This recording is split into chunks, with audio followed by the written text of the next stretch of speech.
Hi everybody, welcome to Live with Chaudhry. We're here on the last day of SLAS 2024 in Boston, and I'm delighted to be catching up with Sam Stoney, who is the Industry Segment Manager for Life Sciences at Festo. And so I've already interviewed Sam a bit earlier this week where we had a booth tour looking at all the different solutions they're showcasing. You can check that video out above this, clicking on the link.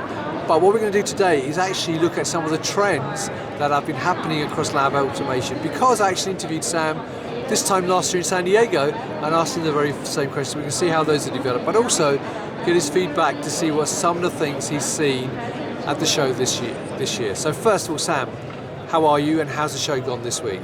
I'm doing well. It's been a tremendously busy show with lots of old customers coming with new projects and also a lot of new customers. Right. Now, for viewers who are not familiar with Festo, can you just give us a very top line overview of who Festo are and what you do?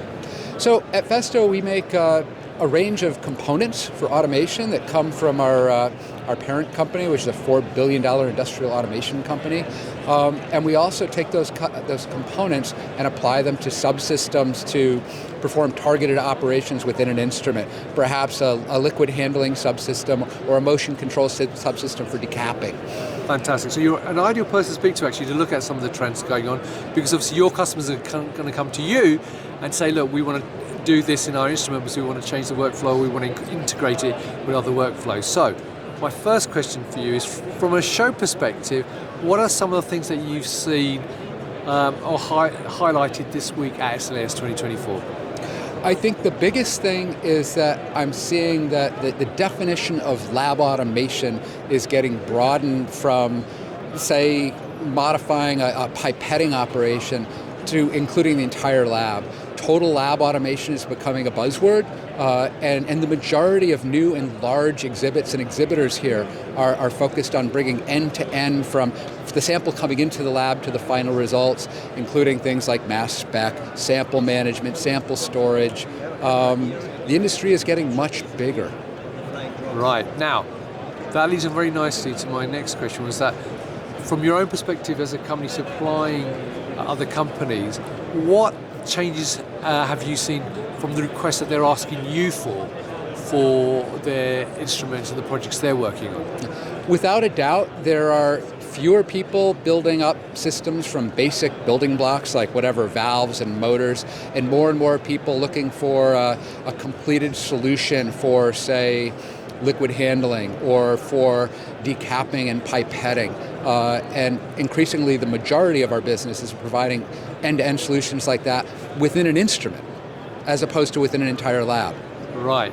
Now, I've interviewed a lot of people last year and there's some common threads which came out, so I want to ask you how much they've impacted in terms of lab automation in your business. So one of the things obviously which has come up a lot in the last 12 months is very highlighted even more recently is the growth of the use of AI and machine learning. So how has that impacted what you do? That's an interesting question, because in this industry in particular, so science-based, AI and machine learning has been a strength for probably a decade, and the recent public image coming from things like ChatGPT, et cetera, has certainly shined a stronger light on what's going on here. But it's really, lab automation has been using AI and machine learning for quite some time. At Festo, we've been developing around machine learning in our bionics, our research for at least a decade. Right. What I think this is going to do, though, is it's going to accelerate that in a really positive way. Right. Now, the other area which has obviously come to the fore even more so over the last 12 months is sustainability. So again, what impact do you see that in terms of lab automation? Sustainability, especially when it comes to things like the recycling and reuse of consumables, is a real issue. If you want purity and absolutely accurate results, you really need to continue to use consumables, but there are more and more companies that are either cleaning consumables for reuse, or also in many cases taking a consumable, sterilizing it in a way so that it can be recycled instead of being thrown out in a hazardous waste dump. Right.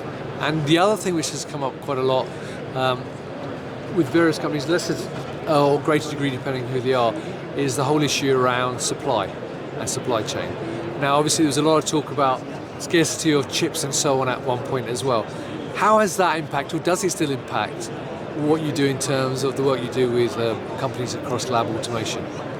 I'm happy to say that for the most part, in particular the semiconductor supply chain issues and the consumable supply chain issues, which were devastating at the beginning of COVID, we're mostly past those.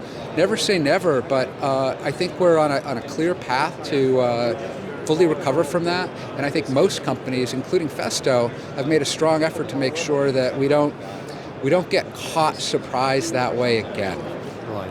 And looking forward, what trends do you think people should be looking out for within the lab automation space? I think we're going to see a combination of broader and broader lab integration, as I was saying, total lab automation. But I also would look in the next decade to see these entire labs being shrunk in size so that total lab automation becomes the size of this booth instead of the size of a building.